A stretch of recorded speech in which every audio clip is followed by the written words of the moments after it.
ভ করছে। বাপরে বাপ, রাজা আবার কি ঝক মারি?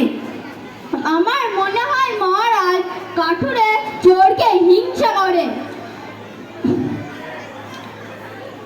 বেটা খেটে খাওয়ার ক্ষমতা নেই, অপরকে শুধু শুধু হিংসা করা। পেয়েছিস বেটাকে? এত রোগা পটকা চেহারা, তোর পেটে পেটে এত বুদ্ধি। আমার রাজ্যে কাঠ কাটিস আর শেষকালে সমস্ত কলসি ফুটো করে রাখিস। দোহাই মহারাজ, আমি কোনো দোষ করিনি। বেটা মিট মিটা শয়তান। আগে মহারাজ।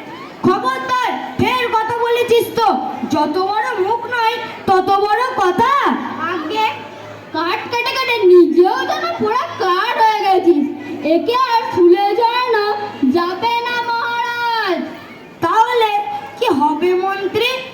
এই যা, যেখান থেকে পারিস একটা মোটা লোককে ধরে নিয়ে আয়। এই তোরা একে বন্দি কর আর রাজ্যের একজন মোটা লোককে ধরে নিয়ে আয়। না আনতে পারলে তোদেরকেই শুলে চড়াবো বলে দিচ্ছি।